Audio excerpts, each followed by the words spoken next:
يا أيها الذين آمنوا اتقوا الله وقولوا قولا سديدا يصلح لكم أعمالكم ويغفر لكم ذنوبكم ومن يطع الله ورسوله فقد فاز فوزا عظيما. أما بعد فإن أصدق الحديث كتاب الله وخير الهدي هدي محمد صلى الله عليه وعلى آله وسلم وشر الأمور محدثاتها وكل محدثة بدعة وكل بدعة ضلالة وكل ضلالة في النار.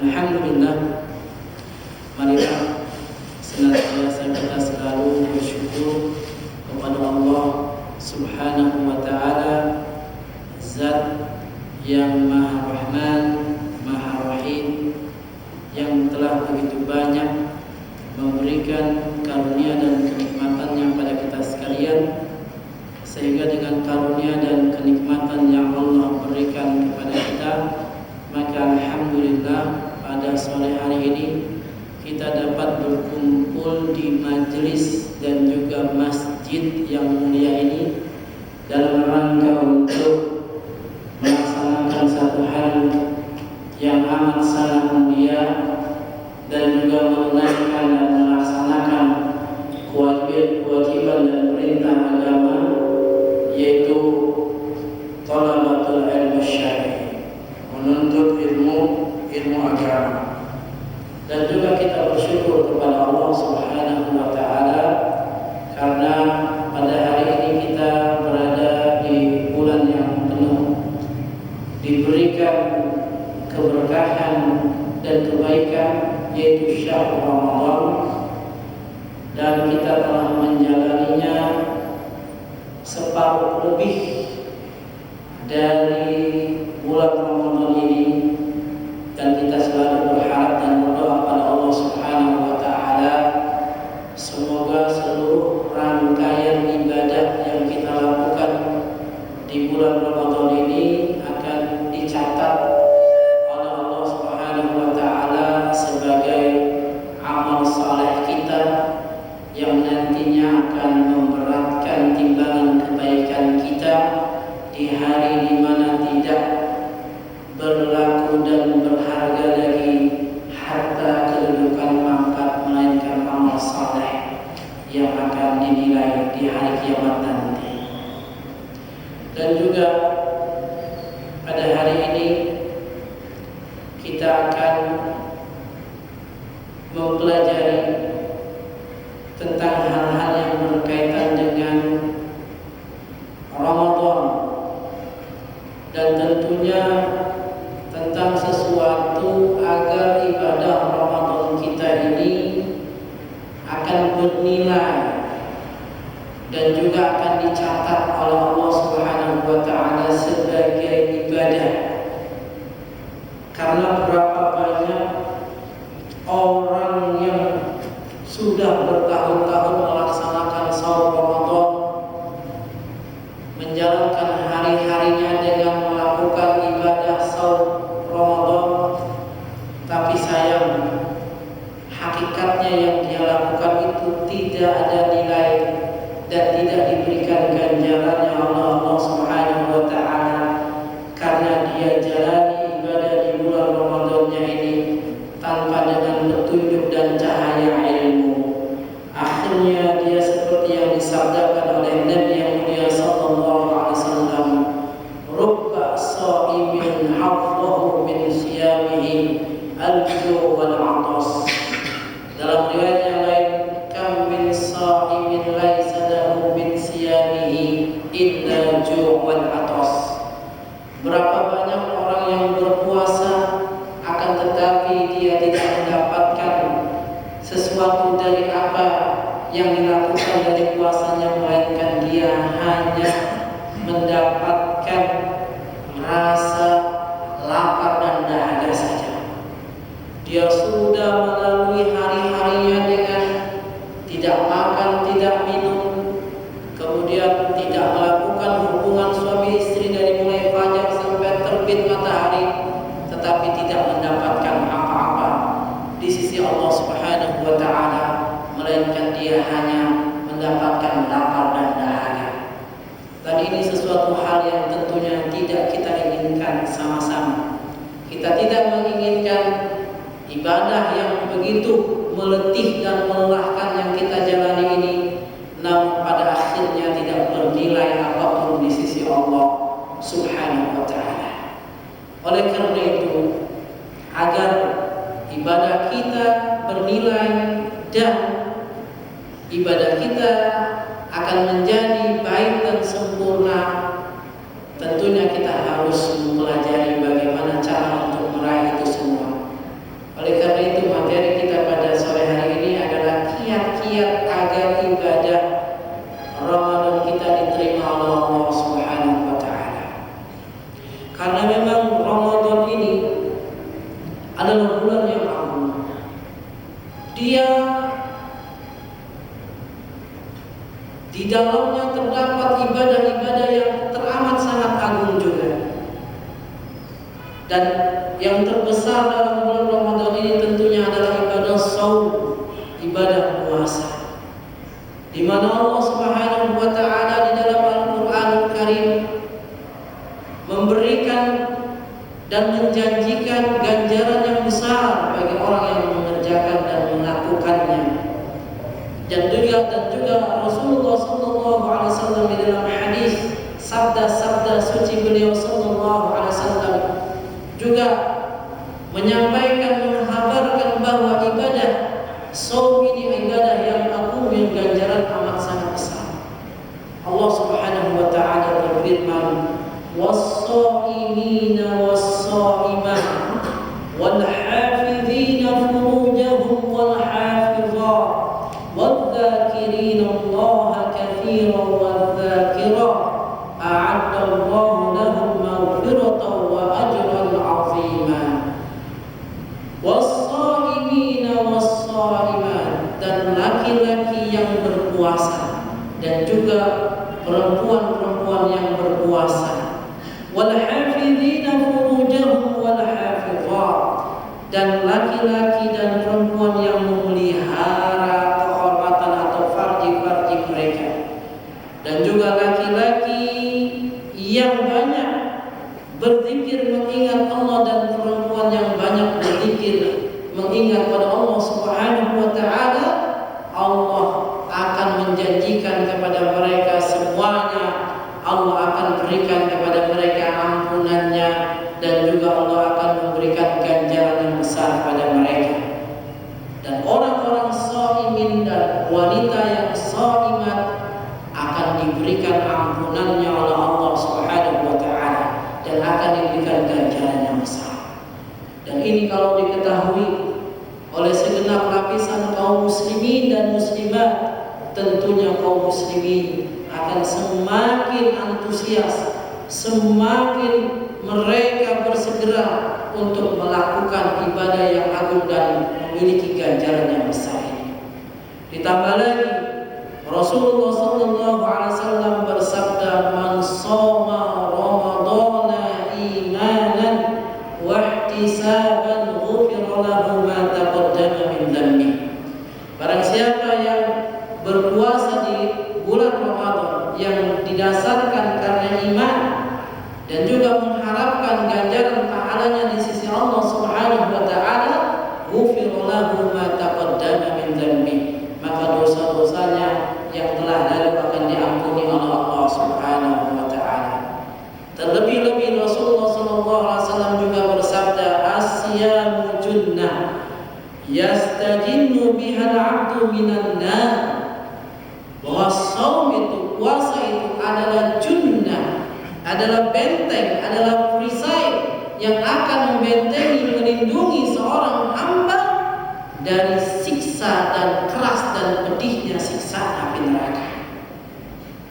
Dia merupakan ibadah yang akan mendatangkan ampunan dari Allah Subhanahu wa ta'ala dan ganjaran yang besar dari Allah Subhanahu wa ta'ala, sekaligus dia juga adalah ibadah yang akan membentengi, melindungi hamba-hamba Allah Subhanahu wa ta'ala dari keras pedih dari siksa api neraka. Dan ini kalau diketahui oleh segenap lapisan kaum muslimin, maka semuanya akan melakukan ibadah saum di bulan Ramadan dan tidak ada lagi pemandangan yang kita lihat pada hari ini. Warung-warung ditutup dengan hordeng, dengan kain, seolah-olah warung ini tutup, tidak beroperasi, tidak berdagang. Tapi kalau kita lihat banyak kaki-kaki di bawahnya, itu menunjukkan di dalamnya banyak yang makan. Yang makan itu semuanya kaum muslimin, sebagian besarnya. Yang di dalamnya ada yang makan namanya Ahmad, Muhammad dan seterusnya. Nanti kita akan lihat betapa siksa nanti yang akan mereka dapatkan itu akan amat sangat pedih. Dan siksa api neraka yang teramat sangat pedih tersebut akan dapat dilindungi, dihalangi dengan ibadah yang agung dan besar yaitu as-shiyam. Suatu ketika seorang sahabat bertanya kepada Nabi yang mulia sallallahu alaihi wasallam, "Ya Rasulullah, tunjukkan kepadaku satu amal yang apabila aku kerjakan amalan ini, maka amalan ini akan memasukkan dan membawaku untuk masuk ke dalam surga Allah Subhanahu wa taala." Seorang sahabat minta kepada Nabi agar ditunjukkan oleh Nabi yang mulia sallallahu alaihi wasallam satu amalan yang apabila dilaksanakan akan membawa dan menghantarkan dan memasukkan dirinya ke dalam surga Allah Subhanahu wa taala. Maka Nabi yang mulia sallallahu alaihi wasallam bersabda, "Alaika bis-shaum fa innahu la mithla lahu." Rawahu Nasa'i. Maka Nabi bersabda, hendaklah engkau berpuasa karena sesungguhnya ibadah puasa tersebut adalah satu ibadah amalan yang tidak ada tandingannya. Dia sudah mendatangkan ampunan Allah, ganjaran yang besar dari Allah, melindungi seseorang dari keras siksaan api neraka, dan dia akan membawa seseorang untuk masuk ke dalam surga Allah Subhanahu wa taala. Luar biasa. Dalam sabda yang lain Nabi yang mulia sallallahu alaihi wasallam bersabda, "As-shiyam wal Qur'an yashfi'ani lil 'abdi yaumal qiyamah." Rawahu Ahmad. Puasa dan juga Al-Qur'an Karim apabila dilakukan, diamalkan, dilaksanakan oleh seorang hamba, maka kedua amalan ini yaitu puasa dan Al-Quran kelak di hari kiamat akan memberikan syafaat, akan memberikan pertolongan kepada hamba, di mana pada hari itu tidak ada orang yang dapat menolong kita dan tidak ada tempat untuk kita meminta pertolongan. Kalau hari ini kita kesulitan, kita bisa minta tolong kepada orang tua, kepada bapak, kepada ibu kita. Kalau hari ini kita mengalami kesusahan, kita bisa datang kepada paman kita, kepada kakak kita, kepada saudara kita, tetangga kita. Tapi di hari itu, di hari kiamat, di akhirat nanti, tidak ada yang dapat bisa memberikan pertolongan kepada kita, dan tidak ada yang dapat juga untuk kita mintakan pertolongan, karena pada hari itu semuanya sibuk untuk mempertanggungjawabkan apa yang telah dilakukan di dunia masing-masing. Dan ada beberapa amalan-amalan yang dapat menolongnya di samping amalan yang lainnya, di antaranya adalah as-shaum yaitu puasa dan juga Al-Qur'an. Dalam sabda yang lain, Allah mengizinkan kepada as-shiyam, kepada shaum, kepada puasa untuk dapat berbicara, dan puasa pada hari akhirat nanti. Di akhirat nanti Allah izinkan untuk dapat berbicara, dan dia berbicara, "Ya Allah, masukkan orang ini ke dalam surga-Mu ya Allah," yaitu masukkan orang yang melakukan shaum di bulan Ramadan ya Allah ke dalam surga-Mu, karena tersebab dia menjalankanku ya Allah, maka terhalangilah dirinya untuk makan dan minum. Puasa memberikan pertolongan, memohonkan pertolongan kepada Allah agar orang yang menjalankan Subhanahu wa ta'ala. Kemudian juga Al-Qur'anul Karim Allah izinkan untuk dapat berbicara, dan Al-Quran pada saat itu berbicara memohon kepada Allah, ya Allah, masukkan orang ini ke dalam surga.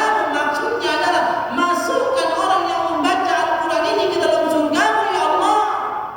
Karena tersebab dia membacaku, maka terhalangilah dirinya dari tidur dan rasa kantuknya. Asyam Al-Quran yashfi'an, kata Nabi. Puasa dan Al-Quran itu keduanya kelak nanti akan memberikan syafaat atau pertolongan kepada orang yang mengerjakannya. Itu artinya antara ibadah puasa dan membaca Al-Quran Karim itu sangat terkait erat. Berarti mereka yang berpuasa maknanya adalah mereka yang mengisi hari-hari di bulan Ramadan dan mengisi puasanya ini dengan memperbanyak membaca Al-Quran Karim.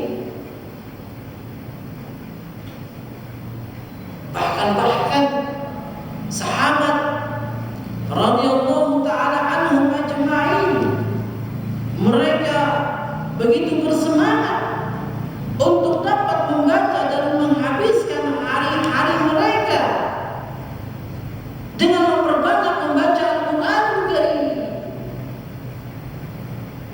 Bahkan Sa'id bin Jubair radhiyallahu ta'ala yahtimul Quran fima bainal maghrib wal isya fi syahr Ramadan. Allah. Sa'id bin Jubair, sahabat yang mulia, menghatamkan Al-Quran antara maghrib dan isya. Dari mulai habis sholat maghrib dia baca Quran sampai datang waktu isya hatam Quran. Bulan Ramadan, di syahr Ramadan, di bulan Ramadan, antusias. Bahkan Nabi kita Muhammad sallallahu alaihi wasallam di bulan Ramadan ini membaca Al-Quranul Karim dan juga mendirosahkannya bersama malaikat Jibril. Rasul membacakannya, Jibril mendengar dan mengawasinya, dan itu dilakukan setiap tahunnya, setiap tahun sekali. Dan sebelum wafatnya beliau, maka Rasul membaca Al-Quran di hadapan Jibril sebanyak 2 kali dalam setahun. Wa kana Qatadah rahimahullahu ta'ala yahtimul Quran bi kulli sab'i layalin daiman fi Ramadan wa fi kulli thalathin wa fil 'ashr al-akhir minhu fi kulli laylah. Dan Qatadah radhiyallahu ta'ala anhu, dia menghatamkan di bulan Ramadan setiap 7 hari, dan ketika memasuki 10 hari yang terakhir dia hatamkan setiap 3 hari sekali. Wa kana Ibrahim an-Nakhai rahimahullahu ta'ala, dan Ibrahim an-Nakhai menghatamkan Al-Quran di bulan Ramadan setiap 3 malam sekali. Wa kana al-Imam Syafi'i fi Ramadan, dan Imam Syafi'i rahimahullahu ta'ala di bulan Ramadan menghatamkan Al-Quran sebanyak 60 kali. 1 bulan 60 kali hatam. Itu semuanya menunjukkan pada kita sekalian betapa para sahabat generasi terbaik umat ini, dan juga para tabi'in, para tabi'in, dan para imam-imam kita, ketika masuk di bulan Ramadan, mereka isi hari-hari mereka dengan memperbanyak membaca Al-Quran Karim, bukan dengan memperbanyak dari tidur ke tidur lagi. Apalagi ditambah ada banyak penceramah, para khotib, para dai membawakan, katanya Nabi pernah bersabda, nama shaim ibadah, tidurnya orang yang berpuasa adalah ibadah. Ada yang tidur kita bangunkan, bangun, jangan tidur terus. Pak Ustaz gimana? Orang lagi ibadah dibangunin begini. Loh, kok ibadah? Iya kan Pak Ustaz, apa nggak ngerti hadisnya? Katanya ada hadis Nabi, tidurnya orang yang berpuasa adalah ibadah. Maka ini hadis dhaif. Kalau tidurnya orang puasa adalah ibadah, maka ini melemahkan. Padahal Nabi yang mulia sallallahu alaihi wasallam dan bersama para sahabat radhiyallahu ta'ala anhum ajma'in melakukan perang yang amat sangat besar, perang yang menentukan ada atau tidaknya kaum muslimin hari ini, yaitu perang Badar, terjadi di bulan Ramadan. Dan kita tahu bahwa yang namanya perang itu amat sangat menyulitkan dan menyusahkan. Mengangkat senjata, berjalan dengan ribuan kilo, mil dan seterusnya, melawan alam yang ganas, panas yang terik, gurun syahara dan dingin. Dan itu semuanya terjadi di bulan Ramadan. Dan mereka para sahabat berpuasa. Berarti antara mereka yang berpuasa ya dan membaca Al-Quran adalah sangat erat hubungannya. Mereka-mereka yang berpuasa, maka mereka mengisi hari-hari dan malam-malam di bulan Ramadannya dengan memperbanyak membaca Al-Quran Al-Karim. Jangan malas-malas. Dan tentunya dibacanya dengan baik dan benar. Bukan dibaca asal-asalan, bukan dibaca cepet-cepetan, target-targetan, akhirnya dibacanya tanpa memperhatikan bacaan-bacaan yang dibacanya. Padahal Allah Subhanahu wa ta'ala berfirman, "Warattilil Qur'ana tartila." Dan bacalah Al-Quran itu dengan secara tartil. Apabila Al-Quran akan kita baca dan dapat kita baca dengan secara tartil, maka dapat kita baca apabila kita baca sesuai dengan ilmu yang berkaitan dengan Quran. Kita baca secara ilmu tajwid, ilmu yang mempelajari tentang tata cara membaca Al-Quran Al-Karim dengan baik dan benar. Maka apabila kita belajar ilmu tajwid dan akhirnya kita dapat membaca Al-Quran dengan secara tajwid, maka itulah nantinya akan dapat kita membaca Al-Quran dengan secara tartil.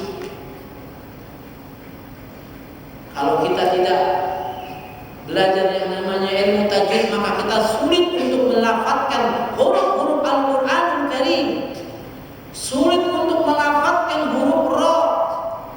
Ketika membaca Rasulullah dibaca Rasulullah.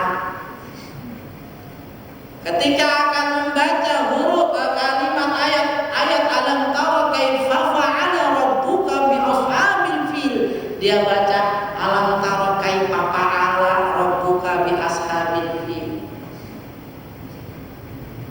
Ketika membaca alamin, tidak bisa membacanya jadi ngalamin. Kalau kita pergi ke orang-orang yang tidak belajar tajwid, susah mengucapkan membaca alhamdulillahirabbil alamin. Jadi dia baca alhamdulillahirabbil alamin, arrahmanirrahim, susah. Karena dia tidak belajar yang namanya ilmu tajwid. Akhirnya sulit melafadzkan huruf-huruf dan ayat-ayat Al-Quran Al-Karim. Dan ini menjadi perhatian bagi kita.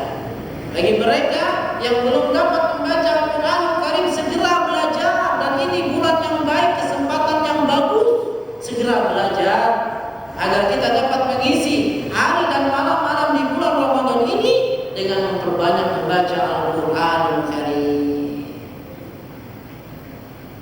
Kemudian Rasulullah sallallahu alaihi wasallam juga bersabda, fitnatul rajul fi ahlihi wa malihi wa nafsihi wa waladihi wa jarihi tukaffiruha asyam, muttafaqun alaih. Fitnah, gangguan, ujian, cobaan seorang laki-laki yang berupa cobaan yang datangnya dari keluarganya, dari hartanya, dari dirinya, dari anaknya, dan dari tetangganya, semuanya itu akan bisa dihilangkan ujian dan cobaan tadi dan gangguan tadi dengan melakukan ibadah puasa. Luar biasa. Dan akhirnya semuanya itu orang-orang yang saum ini dan khususnya juga manusia nantinya Allah masukkan ke dalam surga melalui pintu khusus yang namanya Babur Rayyan. Nabi yang mulia sallallahu alaihi wasallam bersabda, "Inna fil jannah bab yuqal lahu ar-Rayyan, yadkhulu minhu as-sha'imuna yaumal qiyamah." Muttafaqun alaih. Sesungguhnya di dalam surga itu terdapat sebuah pintu yang dinamakan pintu Ar-Rayyan. Orang-orang yang saum akan masuk ke dalamnya, yaitu orang yang ahli puasa ketika di dunia. Dia biasa berpuasa Senin Kamis, puasa Nabi Daud, puasa 1 bulan sebanyak 3 hari, kemudian puasa-puasa sunat yang lainnya, kemudian puasa yang wajib di bulan Ramadan, dan dia akhirnya menjadi ahli siyam, maka dia akan dimasukkan oleh Allah Subhanahu wa taala ke dalam surga melalui pintu khusus yang namanya pintu Ar-Rayyan. Dan Allah Subhanahu wa taala yang langsung akan memberikan ganjaran ibadah saum di bulan Ramadan ini, Allah berfirman dalam hadis qudsi, "Kullu 'amal ibni Adam lahu illa shiyam fa innahu li wa ana ajzi bi."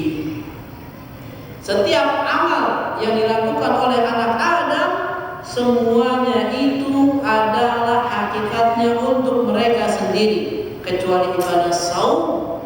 Karena sesungguhnya ibadah saum itu untukku, dan akulah yang akan langsung memberikan ganjarannya. Wa ana ajzibi. Kalau semuanya ini hakikat keagungan, kebesaran, keutamaan dari ibadah puasa, maka kaum muslimin dan muslimat akan antusias, akan berbondong-bondong untuk melakukan ibadah saum, ibadah puasa, dan akan takut mereka untuk meninggalkannya meskipun 1 hari, karena begitu agung dan besar ibadah ini. Oleh karena itu ibadah ini harus dijalankan dengan baik dan benar, dengan sungguh-sungguh. Para sahabat radhiyallahu taala anhum ajma'in melaksanakan ibadah saum di bulan Ramadan dengan sungguh-sungguh. Bahkan Nabi kita Muhammad sallallahu alaihi wasallam menjalankan ibadah saum ini dengan begitu sungguh-sungguh. Dijalankan dengan baik, dan kesungguhan ini akan dapat muncul manakala seseorang meyakini bahwa yang dijalankannya ini adalah merupakan kewajiban dan perintah Allah Subhanahu wa taala, dan dia jalani dengan dasar iman, yakin bahwa ini merupakan adalah kewajiban dan perintah Allah. Dan apabila seseorang melanggar, tidak mengerjakannya, akan berdosa besar. Oleh karena itu wajib didasari dengan keyakinan yang penuh, dengan keimanan yang kuat. Oleh karena itu tadi Nabi bersabda, "Man shoma Ramadana imanan." Barang siapa yang saum di bulan Ramadan dasarnya karena iman. Sesuatu yang apabila didasari karena iman, maka dapat dijalankannya dengan baik, dengan mudah, dengan sungguh-sungguh. Meskipun hal tersebut berat untuk dilakukan, tapi karena dasarnya karena iman, apapun amalan, perbuatan, ibadah yang didasarkan karena iman, maka akan dapat dijalani dengan mudah, dijalani dengan penuh ketundukan, keyakinan, dan juga wahtisaban, dasarnya karena ihtisab, karena mengharapkan ganjaran dari Allah Subhanahu wa taala, ikhlas, bukan karena yang lainnya, pun dapat dijalankan ibadah saum ini dengan mudah, dengan ringan.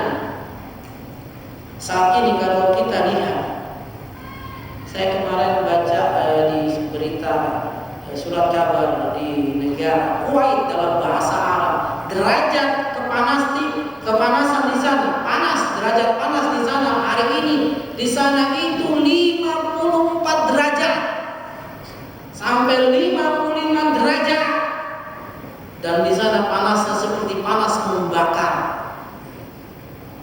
Kita tidak dapat bayangkan apabila kita menjadi warga di sana dan berpuasa di siang hari, matahari terik.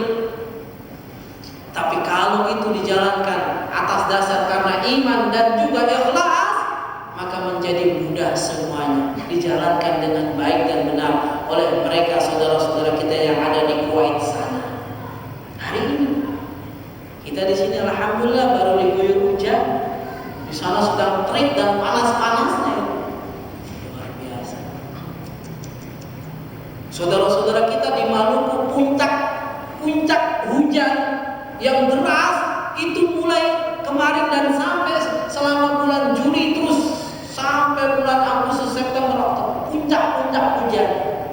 Alhamdulillah kita di sini hujan tidak begitu banyak pada bulan-bulan ini. Jadi ibadah saum kita pun juga mudah. Kemudian juga tentunya ya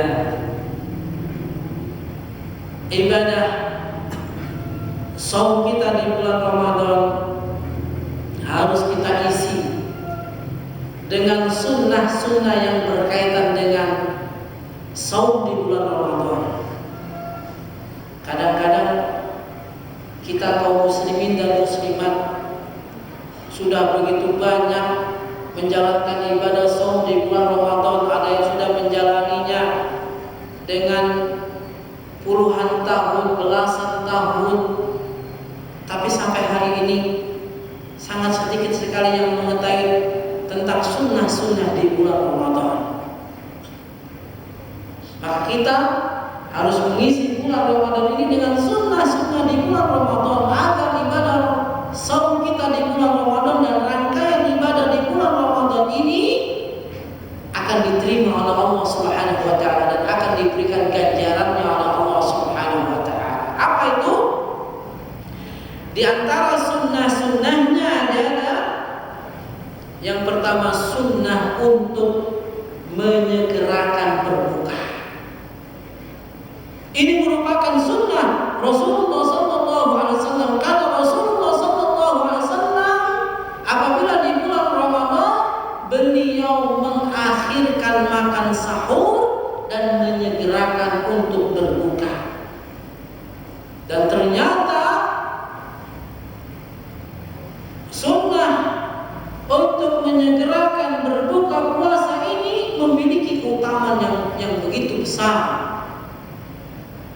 Di antaranya Nabi yang mulia sallallahu alaihi wasallam bersabda, "La yaru ummati ala sunnati ma lam tantadiru bi fitrihan nujum." Senantiasa umatku akan berada di atas sunnahku selama mereka tidak menunggu bintang ketika berbuka. Artinya umatku apabila menyegerakan berbuka puasa, maka senantiasa umatku telah berada di atas sunnahku, kata Nabi yang mulia sallallahu alaihi wasallam. Yang berbuka tidak boleh ditunda dan ditunggu-tunggu sampai akhirnya bintang pun nampak terlihat. Walhal apabila seseorang telah melihat kekuning dan warna merah lembayung dari waktu sore dan matahari, maka segeralah dia berbuka. Tidak sampai menunggu datangnya bintang muncul, dan itu menunjukkan keadaan sudah mulai malam dan gelap karena datangnya bintang ketika malam mulai gelap dan mulai malam. Tidak boleh menunda-nunda untuk berbuka puasa, bahkan harus sesegera mungkin. Oleh karena itu kan dalam bahasa kita itu ada namanya ta'jil. Ajjala yu'ajjilu ta'jil, menyegerakan, mempercepat, yaitu ngasih bukaan kecil makanan atau minuman untuk menyegerakan, mempercepat berbuka. Jadi bahasa kita jadi takjilan. Ta'jil dalam bahasa Arab, ta'jil menyegerakan, mempercepat. Jadi makanan bukaan takjil, satu hal yang baik. Bahkan Nabi bersabda, barang siapa yang memberikan makanan untuk berbuka kepada orang yang berpuasa, maka pahalanya akan sama seperti orang yang berpuasa dan tidak dikurangi sedikit pun dari pahalanya orang yang berpuasa tadi. Kalau memberikan bukaan yang namanya takjil, apalagi lebih dari takjil, makan besar, apalagi makan besarnya yang luar biasa, ya kan, maka ganjarannya besar.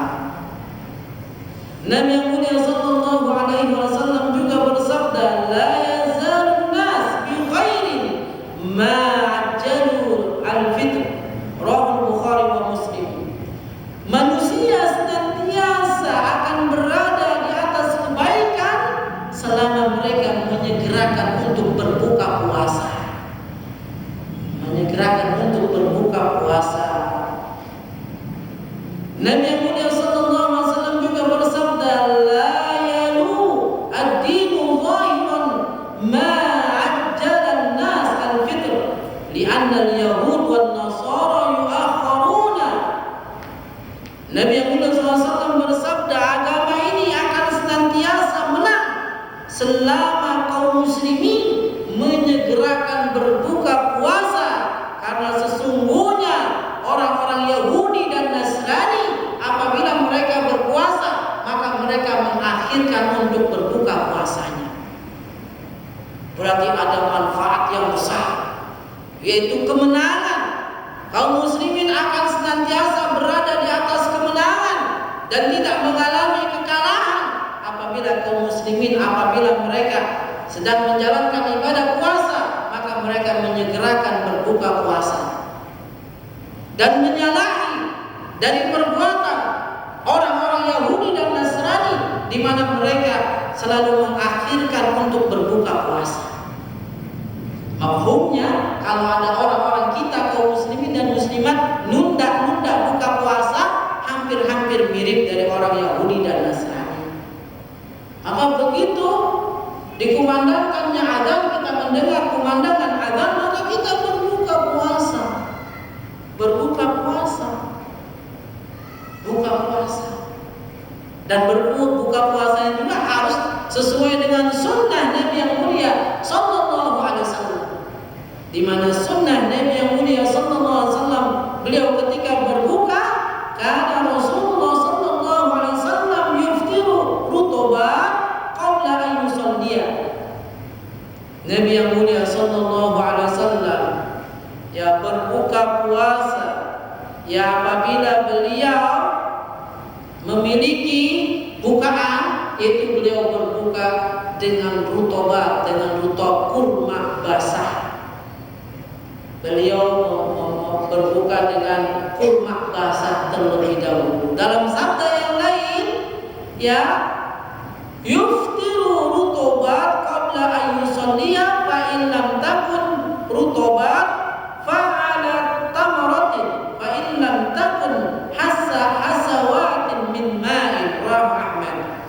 Apabila beliau memiliki kurma basah, maka beliau berbuka dengan kurma yang basah.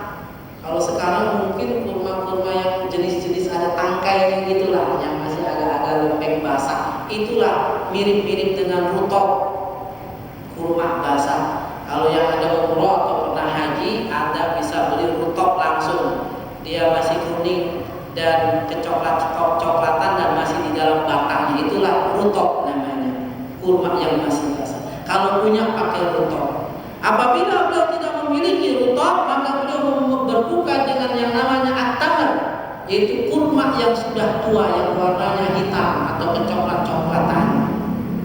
Kalau beliau tidak memiliki tamr, maka beliau meminum air putih seteguk demi seteguk, beberapa tegukan air putih. Berarti sunnah kita di dalam berbuka puasa, meskipun di hadapan kita ada hidangan, ada kolak, ada apa lagi tuh, ada macam-macam. Ada makanan kita ini kalau bulan puasa itu bulan lain nggak ada, di bulan Ramadan ada. Maka kalau di hadapan kita meskipun banyak, kalau kita mampu kita sudah beli dan sediakan rutop tadi. Kalau tidak ada rutop kita sudah siapkan kurma. Kalau tidak ada kurma, meskipun di hadapan kita ada berbagai macam makanan, maka yang terlebih dahulu kita pilih adalah air putih. Bagaimana caranya? Maka beliau mengambil kurma tadi atau rutop tadi, beliau membaca bismillah, beliau makan. Dan setelah beliau makan dan makannya lewat kerongkongan sini, maka beliau membaca doa buka puasa, yaitu zahabat dhama'u wabtallatil 'uruq wa thabatal ajru insyaallah. Zahabat dhama'u, telah hilang rasa dahaga, wabtallatil 'uruq, dan telah basah kerongkongan, wa thabatal ajru insyaallah, dan telah ditetapkan ganjarannya insyaallah. Itu sunnahnya, kita jalani ini.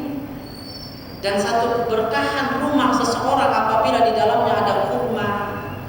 Beli kurma, ya kurma yang mahal nggak mampu, kurma yang murah lah, kurma Tanah Abang, kurma apa. Yang penting kurma. Bukan asal sekedar mendengar perkataan orang yang mengatakan berbukalah dengan yang manis, bukan. Tapi berbukalah tadi dengan rutop, dengan kurma atau air putih, justru bukan yang manis. Berbukalah dengan kurma kalau ada, dengan rutop tadi kalau ada, kalau tidak dengan kurma, kalau tidak lagi dengan cukup air putih. Setelah itu beliau baru sholat, baru sholat seperti itu. Ini sunnah, yaitu menyegerakan berbuka puasa. Dan sunnah juga mengakhirkan santap sahur. Bukan sahur itu main cepat-cepatan bangun dan makan sahur. Baru jam 1 sudah sahur, jam 2 sudah sahur, ada lagi yang jam 3 sudah sahur. Kita tanya kepada mereka, kenapa cepat-cepat bangun sahur? Biar bisa tidur lagi. Akhirnya dia tidur, kebablasan, tidak sholat subuh. Bahkan ada yang betul-betul gak sholat subuh sama sekali karena bangunnya sudah waktu zuhur. Kebablasan. Padahal Nabi yang mulia sallallahu alaihi wasallam, beliau mengakhirkan untuk santap sahur. Dan ternyata santap sahur juga di samping dia merupakan sunnah, dia memiliki keutamaan yang amat sangat besar, di mana Nabi kita Muhammad sallallahu alaihi wasallam bersabda, "Faslu ma baina siyamina wa siyami ahlul kitab aqlahus sahur." Perbedaan keutamaan antara saum kita dengan saum ahlul kitab adalah sahur. Perbedaan antara puasa kita dan puasa ahli kitab adalah sahur. Kalau kita alhamdulillah sebelum menjalankan ibadah puasa disunnahkan untuk makan sahur. Kalau mereka nggak ada yang namanya makan sahur puasa gitu saja. Kita makan santap sahur kita. Oleh karena itu Nabi yang mulia sallallahu alaihi wasallam bersabda, "As-sahur aqlul barakah." Sahur itu, di dalam makanan sahur itu ada keberkahan. Nabi yang mulia sallallahu alaihi wasallam dalam sabda yang lain, "Tasahharu." Hendaklah kalian semuanya bersahur karena di dalam sahur itu ada keberkahan. Innaha barakatun a'taakumullah iyyaha fala tad'u. Kata Nabi yang mulia sallallahu alaihi wasallam, sesungguhnya sahur itu adalah merupakan keberkahan yang Allah berikan kepada kalian, maka janganlah sekali-kalian meninggalkan untuk makan sahur. Ada orang yang dibangunin makan sahur gak bangun-bangun, dia katakan udah saya gak usah sahur, gak sahur juga kuat saya puasanya. Bukan masalah kuat atau tidak kuat, tetapi sesungguhnya di dalam santap sahur itu ada keberkahan tadi, dan keberkahan itu adalah karunia dari Allah yang Allah berikan kepada kita hamba-hambanya kaum muslimin dan muslimat. As-sahur aqluhu barakatun fala tad'uhu walau ay yajra'a ahadukum jur'ah min ma'i fa inna Allaha wa malaikatihi yusalluna 'alal mutasahhirin. Sahur itu di dalamnya, makanan sahur itu ada keberkahan, maka janganlah kalian sekali-kali meninggalkannya meskipun kalian hanya meminum air seteguk atau 2 teguk saja. Sesungguhnya Allah Subhanahu wa taala dan para malaikat-malaikat Allah Subhanahu wa taala bersolawat kepada orang-orang yang bersahur. Jadi kita makan sahur itu bukan hanya untuk persiapan supaya kita tidak lapar ketika puasa. Bukan hanya menikmati santapan dari makanan hidangan yang sudah ada di hadapan kita. Bukan hanya untuk mengenyangkan perut kita, tetapi lebih jauh dan lebih utama dari itu sahur itu makanannya adalah berkah. Karena keberkahan yang Allah berikan kepada kita, dan yang lebih besar dari itu, Allah bersama para malaikat-malaikat Allah bersolawat kepada orang-orang yang bersantap sahur. Luar biasa. Meskipun tidak keburu untuk bersantap sahur dan dia hanya mampu untuk minum air seteguk 2 teguk, maka jangan tinggalkan, minum air cepat-cepat. Seteguk 2 teguk. Dan diakhirkan waktu sahur makannya. Karena pada saat Rasulullah SAW berada di bulan Ramadan, beliau mengakhirkan makan sahur. Oleh karena itu sahabat bertanya kepada Zaid bin Thabit, ya, di mana Zaid bin Thabit pernah makan sahur bersama Rasulullah SAW. Maka ditanya, wahai Zaid, engkau pernah makan sahur bersama Rasulullah SAW? Dan ketika selesai makan sahur, ya, jaraknya itu bagaimana? Waktunya itu kapan? Kata Zaid, ya, aku pernah sahur bersama Rasulullah SAW, dan ketika selesai makan sahur, maka beliau bangkit untuk melaksanakan sholat subuh. Jarak antara sahur dan sholat subuh kira-kira seseorang membaca ayat 50 ayat dari kitab Allah. 50 ayat santai, kurang lebih setengah jam.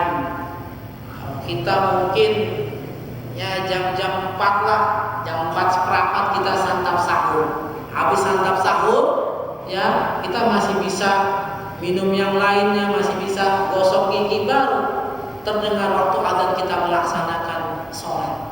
Kata para dokter-dokter hari ini, hikmah untuk mengakhirkan santap sahur yaitu menunda seseorang dari waktu lapar. Jadi kalau diakhirkan makan sahurnya, maka ketika datang waktu subuh dan akan beraktivitas di siang harinya, dia tidak mudah lapar. Tapi kalau waktu sahurnya jam 1 tadi, jam 2 tadi, datang waktu pagi, sudah kelaparan duluan. Hikmahnya itu. Kemudian Nabi juga bersahur dengan memakan kurma. Kata Nabi yang mulia sallallahu alaihi wasallam bersabda, "Ni'ma sahurul mu'min at-tamur." Senikmat-nikmat makanan santapan sahur seorang mukmin adalah kurma. Kalau kita, ya, karena kurma bukan makanan pokok kita, ya, kita makan nasi dengan lauk pauknya, sudah makan ini makan itu, kita selingin juga makan kurma deh, untuk mengambil keberkahan kurma tadi. Karena senikmat-nikmat santapan makanan sahur seorang yang beriman adalah kurma. Beli kurma, persediaan makan kurma seperti itu. Seperti itu. Kemudian sunnah-sunnah yang ada lagi di bulan Ramadan. Sunnah-sunnah memperbanyak ibadah-ibadah sunnah, sholat sunnah, sholat taraweh, tentunya sholat sunnah yang ada di bulan Ramadan, yaitu sholat taraweh dikerjakan di malam hari bersama imam. Man qama ramadhana imanan wa ihtisaban ghufira lahu ma taqaddama min dhanbi. Barang siapa yang melakukan sholat, dimaksud adalah sholat tarawih di bulan Ramadan, karena dasarnya iman dan ganjaran di sisi Allah Subhanahu wa taala, maka akan diampuni dosa-dosanya yang telah lalu. Salat tarawih bersama imam, man qoma ma'al imam, barang siapa yang salat tarawih bersama imam hatta yansharif, sampai selesai bersama imam, maka akan dicatat pahalanya bagaikan seorang yang salat semalam suntuk. Isi terus amal-amal sunnah. Kemudian juga mengisi bulan Ramadan kita ini dengan memperbanyak bersedekah. Bagi yang memiliki harta yang lebih dan cukup, maka perbanyaklah sedekah. Ya, pernah ditanya kepada Rasulullah SAW, "Qila fa'ayyu shadaqati afdal?" Rasulullah SAW pernah ditanya, sedekah apakah yang paling utama? Qala, maka Rasulullah SAW menjawab dengan sabdanya, shadaqatun fi Ramadan, sedekah di bulan Ramadan. Kalau ada dalam harian dan bulanan banyak ibadah dan amalan sodako, maka sodako yang paling utama dikerjakan yaitu di bulan Ramadan. Di bulan Ramadan. Dan Nabi kita Muhammad SAW adalah orang yang dikatakan ajwadun nas, seorang yang paling dermawan, banyak bersodako, banyak memberi. Maka ketika memasuki bulan Ramadan, kedermawanan Rasulullah SAW semakin meningkat, semakin banyak. Wa kana ajwad ma yakunu fi syahr Ramadan. Bahkan beliau lebih dermawan dibanding bulan-bulan yang lain. Bahkan saking beliau banyak memberikan bantuannya, sedekahnya, lebih cepat daripada angin yang berhembus. Bagi sana, bagi sini. Makanya di bulan Ramadan ini kita harus banyak-banyak memberikan bantuan kita, khususnya kepada saudara-saudara kita kaum muslimin dan muslimat, minal fuqara wal masakin, dari orang-orang fakir dan miskin. Karena hikmah dari disyariatkannya ibadah saum di bulan Ramadan, salah satunya adalah kita dapat merasakan apa yang dirasakan oleh mereka orang-orang fakir dan miskin dari penderitaan mereka, dari perih dan sakitnya menahan rasa lapar, dari tercekik dan dahaganya menahanlah rasa haus, yang itu menjadi satu hal yang dialami dan dijalani oleh orang-orang fakir dan miskin. Karena ada di antara mereka yang hari ini makan, belum tentu besok atau lusa mereka makan. Maka diharapkan nantinya setelah kita menjalani ibadah Ramadan, merasakan dan mengalami betapa perih dan getirnya dan tercekiknya perut dan leher karena lapar dan dahaga, dan itu merupakan apa yang dijalani oleh orang-orang fakir dan miskin, dan juga kita jalani selama sebulan penuh di bulan Ramadan. Diharapkan ketika keluar dari bulan Ramadan, kita akan menjadi pribadi-pribadi yang mudah tersentuh apabila ada orang-orang susah dari fakir miskin yang membutuhkan pertolongan dan bantuan kita, dan kita berikan pertolongan dan bantuan kita kepada mereka. Karena kita sudah merasakan betapa tidak menyenangkannya lapar dan dahaga itu, betapa tidak enak kalau tidur ya perut dalam keadaan kosong, melilit dan masuk angin dan seterusnya dan seterusnya. Hikmah disyariatkannya puasa itu agar kita dapat merasakan lapar dan dahaga yang biasa dijalani oleh orang-orang fakir dan miskin.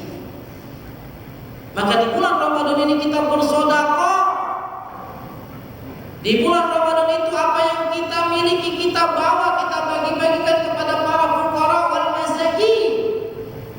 Tetapi ingat, yang kita berikan adalah para fuqara wal masakin yang orang-orang salihin, salihah, orang-orang yang baik, orang-orang yang saleh, orang-orang yang melaksanakan kewajiban dan perintah Allah, yang sholat 5 waktu, yang ke masjid, yang ta'lim, orang-orang baik, wanita-wanita yang salihah,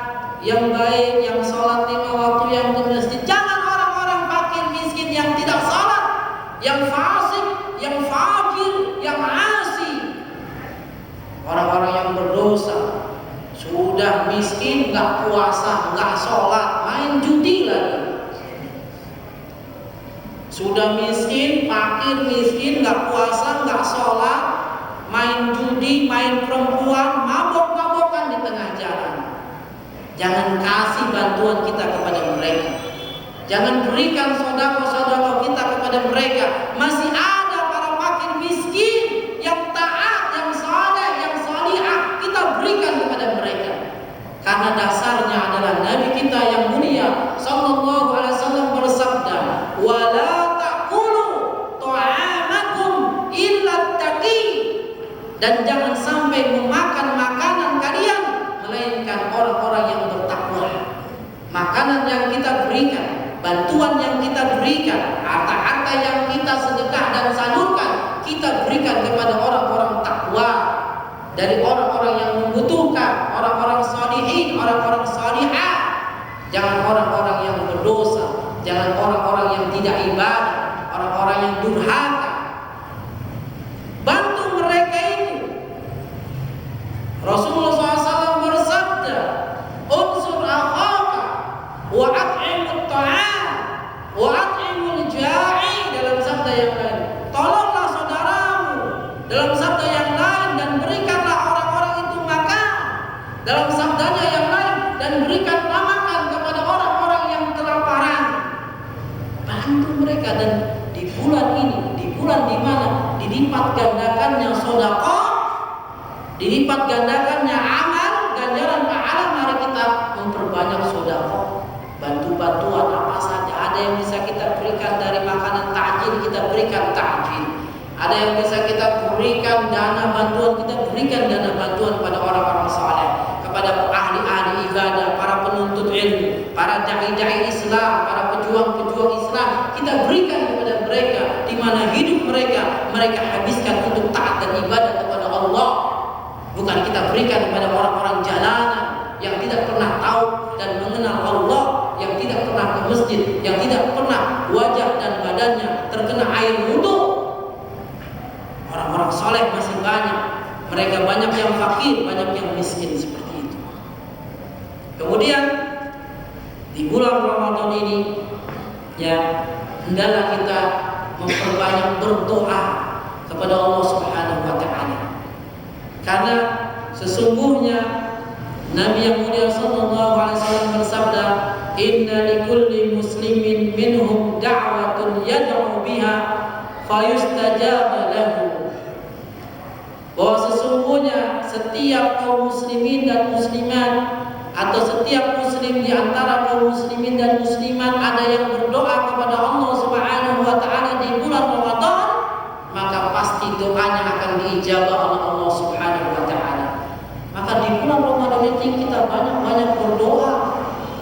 Karena doanya yang orang yang berpuasa akan diijabah oleh Allah Subhanahu wa taala, apalagi doanya orang yang berada di bulan Ramadan.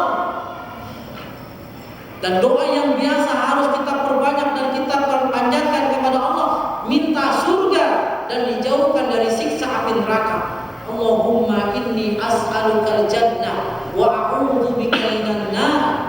Atau Allahumma inni as'alukal jannah wa astajiru bika minan nar. Ya Allah, hamba atau aku memohon surgamu, dan aku bermohon berlindung dari siksa api neraka. Diulang-ulang, ulang-ulang, tapi tanpa ada tambahan asyhadu an la ilaha illallah. Enggak ada baca itu.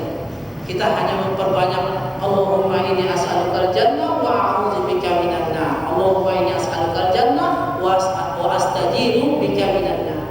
Dan juga kita bisa meminta kepada Allah Subhanahu wa taala dari siksa dan kekalnya di neraka, pembebasan dari siksa api neraka. Karena Nabi yang mulia sallallahu alaihi wasallam bersabda, "Inna lillahi fi kulli yawmin wa lailatin atqa'i minan nar fi syahri Ramadan."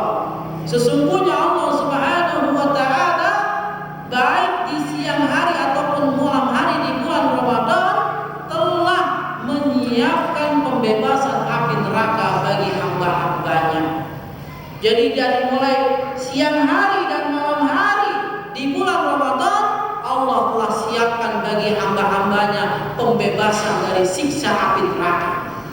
Membebaskan itkum minan nar tidak hanya ada di 10 yang terakhir di bulan Ramadan, tetapi dari mulai hari pertama sampai hari terakhir di bulan Ramadan, di siang hari dan di malam harinya, Allah telah menyiapkan pembebasan dari siksa api neraka bagi hamba-hambanya. Juga Allah menyiapkan rahmatnya, juga Allah menyiapkan maghfirahnya dari mulai awal bulan Ramadan sampai akhir bulan Ramadan, dan tidak dikhususkan pada 10 hari pertama, 10 hari kedua, dan 10 hari yang ketiga.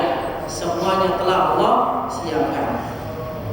Saya rasa ini cukup. Selebihnya kita masih ada waktu. Kalau ada yang mau bertanya maka saya persilakan. Silakan. Waalaikumsalam.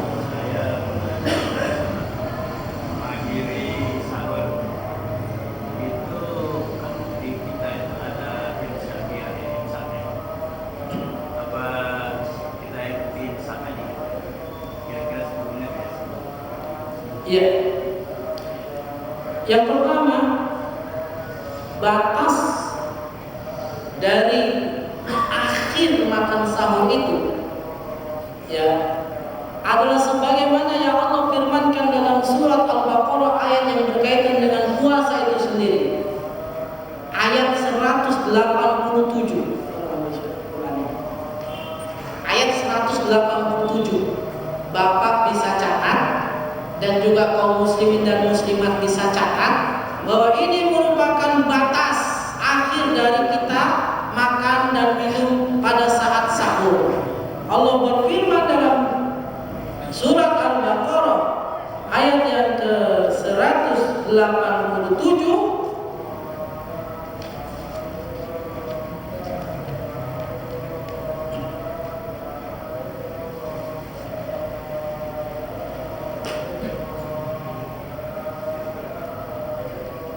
ya, ayat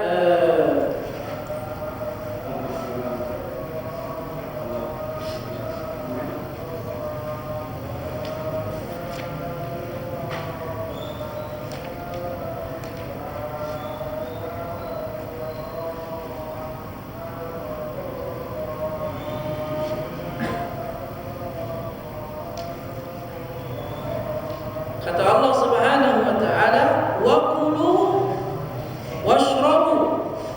Kata di sini. Ayat berapa?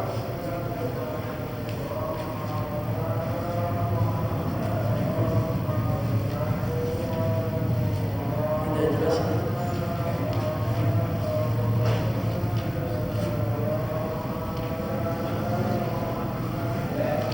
Ada di situ.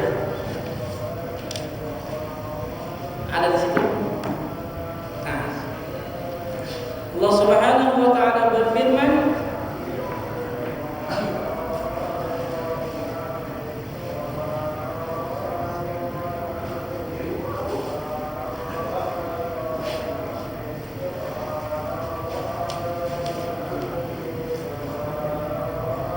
wa kulu washrabu hatta yatabayyana khaytul aswad minal abyad.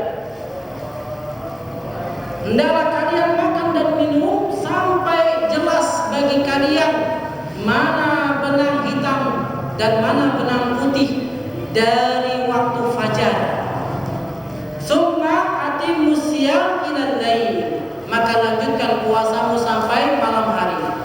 Berarti Allah memerintahkan kepada kita makan dan minum sampai nanti datang waktu fajar. Perhatikan, berarti kita boleh makan dan minum sampai nanti waktu datang azan subuh. Begitu azan subuh baru selesai. Itulah batas akhir untuk makan sahur. Terbukti juga dari hadis Nabi yang mulia sallallahu alaihi wasallam tadi, bahwa Nabi yang mulia sallallahu alaihi wasallam sahur dan Zaid bin Thabit ikut sahur bersama Nabi, maka jaraknya adalah kurang lebih mendekati subuh. Dalam hadis yang lain lagi, para sahabat pernah sholat malam bersama Nabi, hampir kehilangan waktu sahur, hampir dekat waktu subuh. maka mereka baru santap sahur. Berarti kalau ada orang yang membatasi, apalagi ditulis imsak untuk Jakarta dan sekitarnya, dan diyakini kalau sudah imsak tidak boleh makan lagi, maka ini jelas bertentangan dengan surat Al-Baqarah yang berkaitan dengan puasa tadi, bertentangan dengan perintah Allah tadi. Allah memerintahkan makan dan minum oleh kalian sampai nampak jelas benar mana benang hitam dan benang putih, yaitu mana yang sudah nampak benar dan jelas tentang fajar sidik dan fajar sodik, fajar kadhib dan fajar sidik tadi, yaitu waktu fajar, subuh, adzan subuh. Dan imsak itu seharusnya hanya sebatas perhatian, bukan pembatasan. Peringatan saja, bukan pembatasan. Sampai orang-orang imsak, nggak boleh makan lagi. Kan dari wajibnya puasa itu kan dinilai, dijalani dari mulai fajar sampai terbit atau tenggelam matahari. Itu waktu untuk melakukan saum. Berarti kalau imsak itu kan masih ada waktu berapa menit lagi? 5 menit mungkin, 10 menit kan? 10 ya? 10 menit masih bisa makan lagi itu. Masih bisa minum teh lagi atau minum lagi. Allah memerintahkan tadi sampai terdengar waktu fajar. Allah Ta'ala. Ya.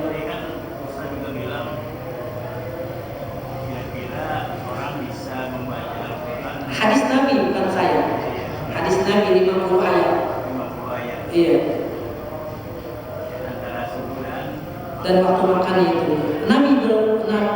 Nabi bersahur, ya, kurang lebih waktunya antara sahur dan jarak sholat subuh itu orang membaca 50 ayat. Jaraknya seperti itu. Membaca 50 ayat itu dalam waktu yang santai kurang lebih setengah jam. 50 ayat itu kurang lebih jaraknya setengah jam untuk mengakhirkan makan sahurnya itu. Jadi tidak lebih terburu-buru lagi, santai saja, masih bisa waktu. Ini sunnahnya yang banyak ditinggalkan. Dan kalau ingin kita mau berada di atas sunnah, maka kita bisa jalankan ini. Jadi kita tidak lagi menjadi orang yang sahurnya itu tengah malam, baru jam 2, jam 3 sudah sahur. Seperti itu. Wallahu ta'ala. Ya, yang lain silakan.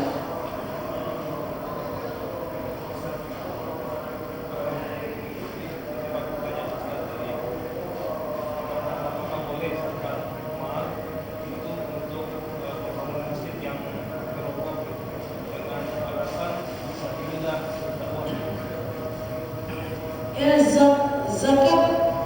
zakat mal atau zakat itu bisa dikeluarkan atau disalurkan untuk pembangunan masjid, pembangunan pondok pesantren, madrasah, bisa. Bahkan lembaga-lembaga zakat internasional saat ini juga sudah memberikan saluran dan bantuan dari zakatnya itu, diantaranya untuk pembangunan masjid dan pembangunan pondok pesantren. Itu seperti itu, baik yang ada di Saudi Arabia maupun yang ada di Kuwait, ya, lembaga-lembaga zakat mereka, di antara saluran untuk pengeluaran zakat itu diperuntukkan untuk pembangunan masjid dan juga pondok-pondok pesantren, seperti itu. Allah Ta'ala. Ya, yang lain silakan.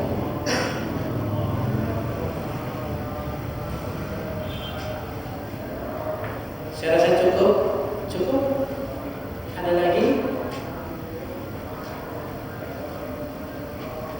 Dikit lagi mungkin. Pak, ada lagi?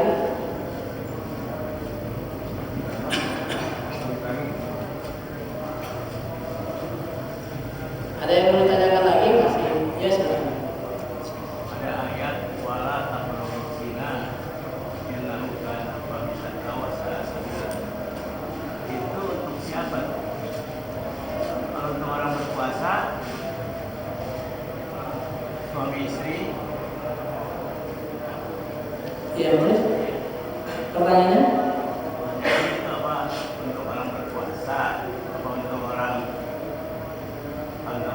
pemuda-pemudi yang belum menikah? Ayat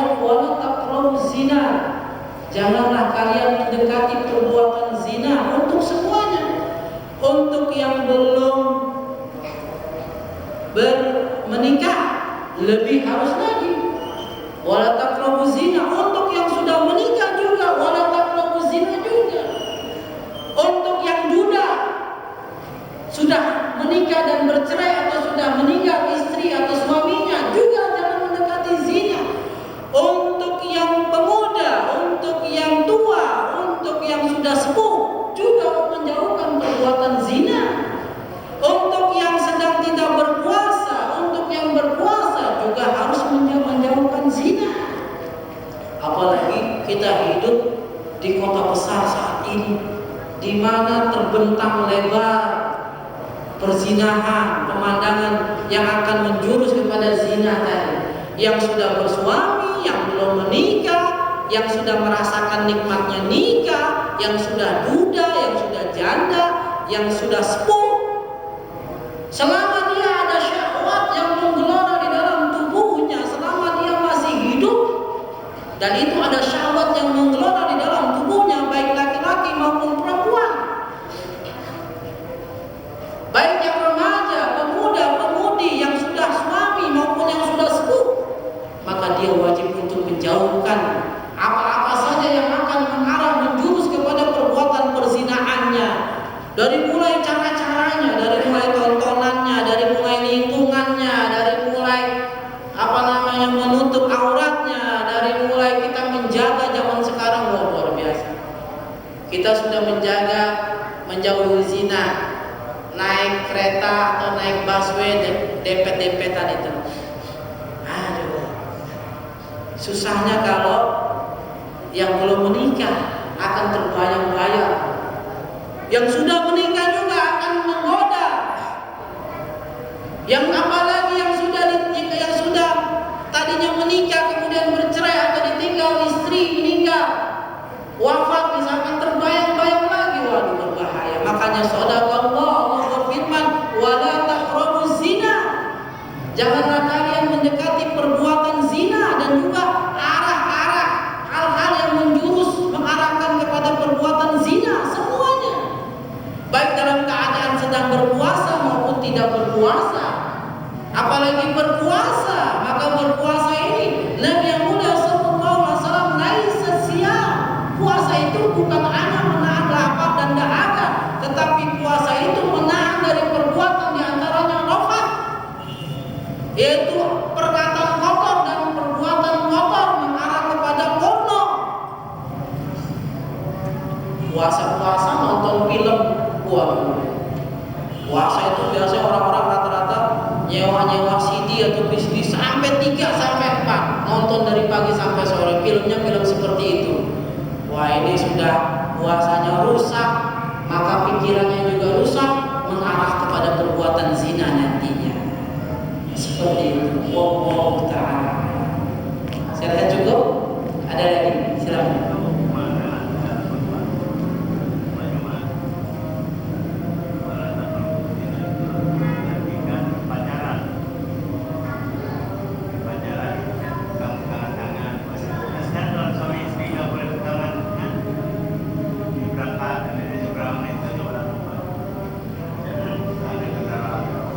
Perkataan orang jahil ini. Perkataan orang jahil. Pegangan tangan suami istri nggak boleh gitu. Boleh ya. Hah? Nggak boleh. Wah, jahil. Lebih dari itu boleh. Lebih dari itu boleh. Bahkan Nabi yang mulia sallallahu alaihi wasallam, ini harus dicatat hadis, sampaikan ke ustaznya nanti ya. Ya. Di belakang. Kata Nabi yang mulia sallallahu alaihi wasallam, "Mar'a al-mutahabbina mithlun nikah."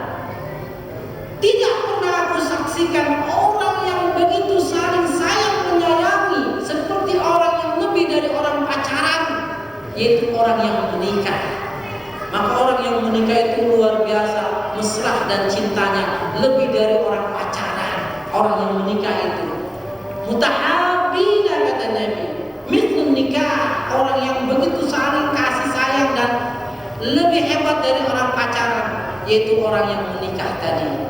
Tidak pernah aku lihat orang yang begitu mesra lebih dari orang pacaran seperti orang yang menikah tadi. Oh, luar biasa. Ya, orang nikah lebih dari itu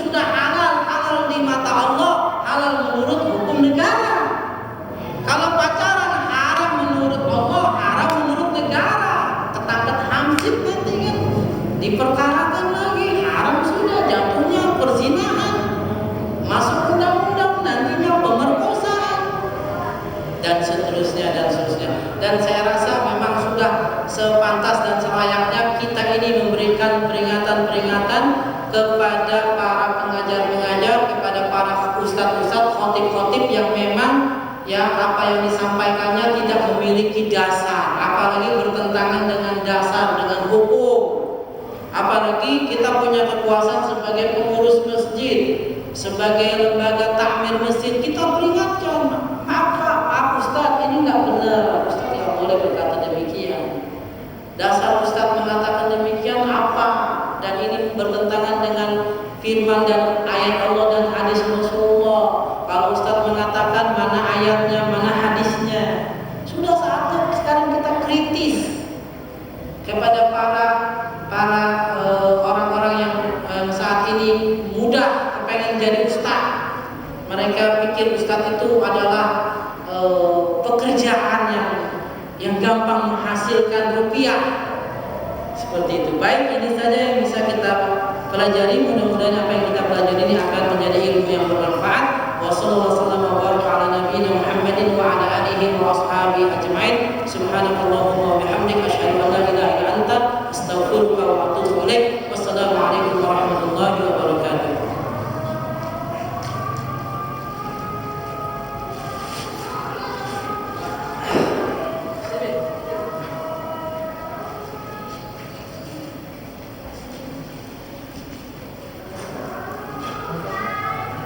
Thank you.